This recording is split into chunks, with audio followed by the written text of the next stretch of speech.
Sahabat Al-Ma'tuk, mari berdonasi untuk keperluan serta kegiatan media Al-Ma'tuk agar kami dapat selalu menyajikan tayangan-tayangan yang bermanfaat bagi umat muslim. Caranya mudah, silakan klik link yang ada di kolom deskripsi atau scan barcode donasi yang berada tepat di layar Anda. Jazakumullah khairan wa barakallahu fikum. Bismillahirrahmanirrahim. Assalamualaikum warahmatullahi wabarakatuh. Alhamdulillahi rabbil alamin wal aqibatu lil muttaqin fala udwana illa 'alal zalimin wassalatu wassalamu ala asyrafil anbiya'i wal mursalin nabiyina Muhammad wa ala alihi wa sahbihi ajma'in. Allahumma 'allimna ma yanfa'una wanfa'na bima 'allamtana wa zidna 'ilma wa aslih lana sya'nana kullah wa la takilana ila anfusina tarfata 'ain. Para hadirin yang dimuliakan Allah Subhanahu wa taala, alhamdulillah di siang hari yang mendung ini kita masih dapat duduk di majelis-majelis ilmu. Semoga duduknya kita di majelis ilmu ini memberikan kita semangat. Terlebih insyaallah hadis yang akan kita bahas selanjutnya adalah hadis yang berkaitan tentang kesabaran dan kekokohan para sahabat ridwanullahi alaihim. Imam An-Nawawi rahimahullahu taala menyebutkan sebuah hadis masih dalam bab fadlil ju'u khusyunatil 'aish, bab keutamaan lapar dan kesederhanaan dalam hidup. Beliau rahimahullahu taala berkata, wa an Nabi Abdullah Jabir bin Abdullah radhiyallahu anhuma, dari Abu Abdullah Jabir bin Abdullah, semoga Allah Subhanahu wa taala meridai keduanya, dia bercerita. Jadi ini sebuah kisah yang dituturkan oleh sahabat Jabir bin Abdullah. Ba'athana Rasulullah sallallahu alaihi wasallam wa ammara alaina Aba Ubaidah radhiyallahu anhu natalaqqa 'iran li Quraisy. Pernah kami diutus oleh Rasulullah sallallahu alaihi wasallam sebagai suatu pasukan, dan kami dipimpin oleh Abu Ubaidah al-Jarrah radhiyallahu an untuk menghadang suatu kafilah dari antara kafilah-kafilahnya orang-orang Quraisy. Ya, Rasulullah sallallahu alaihi wasallam mengutus pasukan ini untuk menghadangnya kafilah Quraisy, dan disebutkan bahwasannya pasukan ini dikirim oleh Rasulullah SAW di tahun 8 Hijriah. Di tahun 8 Hijriah. Dan pasukan ini disebut dengan Saiful Bahar. Wa zawwadana jiraban min tamrin lam yajid lana ghairah. Kemudian ketika Rasulullah SAW mengirim kami, mengutus kami, Rasulullah bekali kami dengan perbekalan yang sedikit. Apa itu? Jiraban min tamr, hanya sekantung kurma. Lam yajid lana ghairah, Rasulullah tidak mendapati bekal selain itu. Jadi yang diberikan kepada Rasulullah kepada pasukan yang berjumlah 300 orang ini hanya sekantung kurma. Fakana Abu Ubaidah yu'tina tamratan. Dan Abu Ubaidah pemimpin kami, beliau memberikan kepada kami setiap harinya hanya satu kurma. Faqila, maka dikatakan kepada Jabir bin Abdullah perawi hadis ini, kaifa kuntum tasna'una biha? Kok bisa satu kurma bisa cukup sehari? Gimana kalian ini perjalanan berat, besar, di cuaca yang lumayan, dengan medan yang lumayan terjal, bisa kalian hidup dengan satu kurma makan satu hari? Maka kata Jabir bin Abdullah, qala namussuha kama yamussus sabi. Kami mengemut kurma tersebut sebagaimana anak kecil mengemut, yaitu menyusu dari ibunya. Thumma nashrabu 'alaiha minal ma. Kemudian kami minum air. Fatakfina yaumana ilal lail. Maka kurma, satu butir kurma tersebut cukup sampai malam. Subhanallah, lihat kekokohan, kesabaran para sahabat ridwanullahi alaihim dalam menjalankan perintah Rasulullah, dan bagaimana kesabaran mereka dalam menjalankan kehidupan ini. Fatakfina yaumana ilal lail wa kunna nadribu bi'isiyinal khabat. Dan kami juga terkadang memukul-mukul pohon supaya daunnya jatuh, tsumma nabulluhu bil ma, kemudian setelah daunnya jatuh kami airi supaya apa? Mudah dikunyah. Fanaquluhu, kemudian kami makan. Kemudian Jabir bin Abdullah menceritakan kisah lain. Masih dalam kejadian ini, dalam pasukan yang sama, beliau kata, "Wantalaqna ala sahilil bahr." Kemudian setelah kami demikian, kami pun pergi ke pesisiran laut. Farufi'a lana ala sahilil bahr kahayatil kathibid dakhm.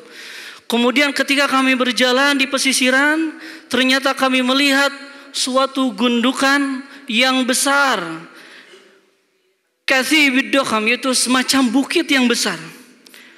Fa'atainahu fa'idha hiya dabbatun tud'al ambar. Maka kami pun mendekatinya. Ternyata itu adalah hewan di antara hewan-hewan laut yang disebut anbar. Jadi hewan laut yang disebut dengan anbar. Ketika coba saya cari apa itu anbar, ternyata ini adalah semacam paus yang disebut dengan paus sperma. Jadi di antara paus-paus terbesar yang ada di lautan. Yang disebutkan dalam bahwasanya paus ini bisa memiliki panjang 30 meter. Paus yang sangat besar.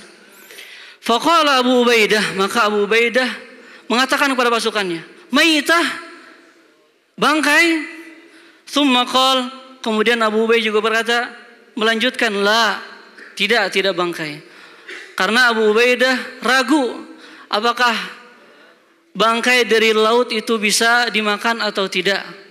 Akan tapi telah datang hadis dalam riwayat Abi Daud bahwasannya lautan itu huwa tahuru ma'uhu wal hillu maitatuhu. Lautan itu airnya suci dan bangkainya pun suci. Akan tapi dalam kejadian ini Abu Ubaidah ragu. Ini bangkai ini bisa kita makan atau enggak? Akan tapi Abu Ubaidah memfatwakan perihal lain, la bal nahnu Rasulillah wa fi sabilillah. Tidak. Tapi kami ini adalah utusannya Rasulullah dan kami berjalan di atas jalannya Allah untuk berjuang di medan pertempuran. Wa qad turirtum faqulu.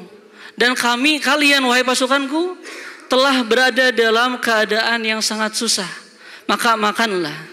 Ini bagaimana kefakihannya pemimpin ketika dia mengetahui bahwasannya ketika sesuatu itu sempit, maka hal tersebut menjadi meluas. Wa qad fassala lakum ma harrama 'alaikum illa ma turirtum ilaih. Sesuatu yang haram itu sudah dijelaskan. Akan tapi ketika keadaannya menyempit, keadaannya susah, maka suatu haram itu bisa menjadi halal.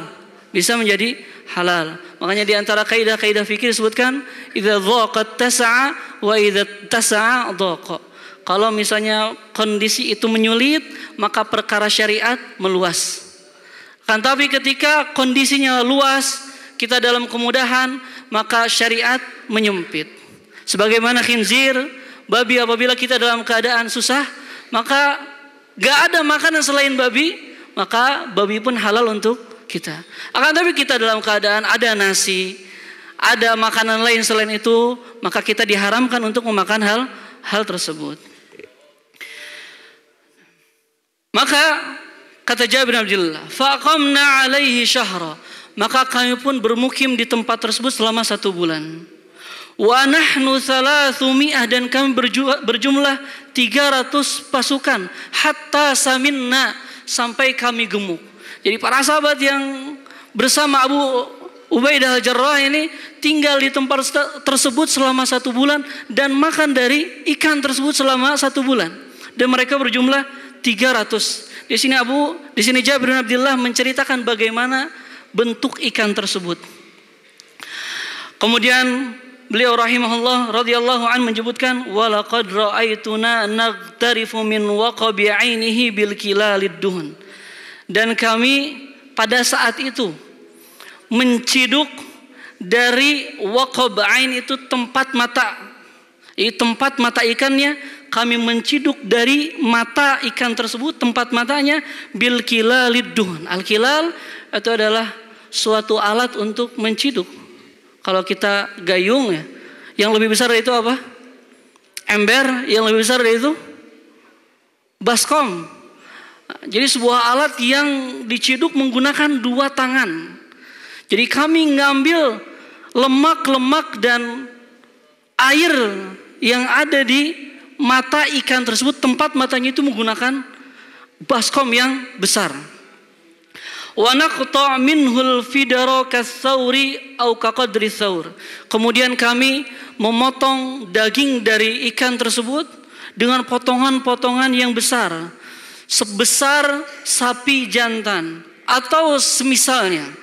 Walaqad akhadha minna Abu Ubaidah 13 rajulan. Kemudian beliau masih menyebutkan tentang sifat ikan tersebut, dan sampai-sampai Abu Ubaidah menyuruh 13 di antara pasukan itu faq'adahum fi waqabi 'ainihi, kemudian menyuruh mereka untuk duduk di lubang matanya. Jadi 13 pasukan duduk di lubang matanya.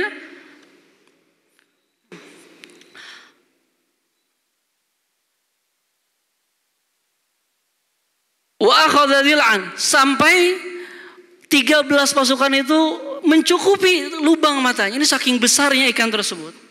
Wa akhadha dhil'an min adla'ihi fa aqamaha. Kemudian kami coba naik ambil tulang rusuknya. Fa aqamaha, kemudian diberdirikan. Tsumma rahala a'dha ba'irin ma'ana. Kemudian kami coba ambil unta jantan yang besar, yang paling besar di antara kami. Famarra min tahtiha, kemudian kami perintahkan unta tersebut untuk berjalan di bawah tulang rusuknya. Dan ternyata unta tersebut masih bisa melewati, ini saking besarnya ikan tersebut. Kemudian wa tazawwadna min lahmihi wa sya'iq. Kemudian kami, setelah kami selesai dari kebutuhan kami di tempat tersebut, kami pun mulai membekali diri kami dari ikan itu. Jadi udah makan di situ 1 bulan, masih bisa dibawa pulang untuk dibawa jadikan bekal. Wa tazawwadna min lahmihi wa sya'iq, dijadikan sebagai apa? Sebagai dendeng katanya. Jadi dagingnya itu supaya awet di jalan dijadikan sebagai dendeng atau cara mereka dalam mengawetkan makanan. Falamma qadimnal Madinah, kemudian ketika kami berjalan dan kami sampai di kota Madinah, ataina Rasulullah sallallahu alaihi wasallam fadzakarna dzalika lahu. Maka ketika kami sampai, kami sebutkan perihal tersebut kepada Rasulullah sallallahu alaihi wasallam, bahwasanya kami menemukan sebuah hewan yang sangat besar. Dan fadzakarna dzalika lahu faqal, maka Rasulullah sallallahu alaihi wasallam beritahu kepada kami, huwa rizqun akhrajahu Allahu lakum. Ikan tersebut adalah rizki yang Allah keluarkan untuk kalian. Fahal ma'akum min lahmi syai'un fatut'imuna, apakah kalian membawa sebagian dagingnya supaya kami bisa makan? Fa arsalna ila Rasulillah sallallahu alaihi wasallam minhu, maka kami pun mengirim daging-daging tersebut pada Rasulullah. Fa akalahu, maka Rasulullah sallallahu alaihi wasallam memakannya. Rawahu Muslim. Hadis ini diriwayatkan oleh Imam Muslim. Para hadirin muliakan Allah Subhanahu wa taala, dalam hadis ini yang menjadi titik besar bahwasannya bagaimana para sahabat radhiyallahu anhum itu semangat dan bagaimana kesabaran mereka dalam menjalankan perintah Rasulullah sallallahu alaihi wasallam. Ini merupakan kewajiban. Ya. Kalau kita bandingkan dengan kita semua, dengan cuaca yang masya Allah kita diterjang selama 2 hari berturut-turut dengan hujan, atau kadang kita mengeluh. Tapi sungguh musibah yang menimpa kita apabila kita dibandingkan dengan apa yang menimpa para sahabat Rasulullah SAW ini sangatlah jauh. Bagaimana mereka bisa menjalankan kewajiban mereka meskipun hanya berbekal 1 butir kurma dalam 1 hari. Kita insya Allah di rumah lebih dari itu, insya Allah Ta'ala. Mudah-mudahan hadis yang dibacakan ini bisa bermanfaat untuk kita dan bisa membuat kita terus bersemangat untuk senantiasa menjalankan kewajiban-kewajiban kita meskipun kesulitan-kesulitan menghadang kita. Akan tapi kesulitan kita insya Allah tidak akan sebanding dengan kesulitannya para sahabat ridwanullahi alaihim. Ini yang dapat disampaikan. Semoga apa yang disampaikan bermanfaat. Subhanakallahumma wa bihamdika asyhadu an la ilaha illa anta astaghfiruka wa atubu ilaik. Assalamualaikum warahmatullahi wabarakatuh. Sahabat Al Ma'tuk, mari berdonasi untuk keperluan serta kegiatan media Al Ma'tuk agar kami dapat selalu menyajikan tayangan-tayangan yang bermanfaat bagi umat muslim. Caranya mudah, silakan klik link yang ada di kolom deskripsi atau scan barcode donasi yang berada tepat di layar Anda. Jazakumullah khairan wa barakallahu fikum.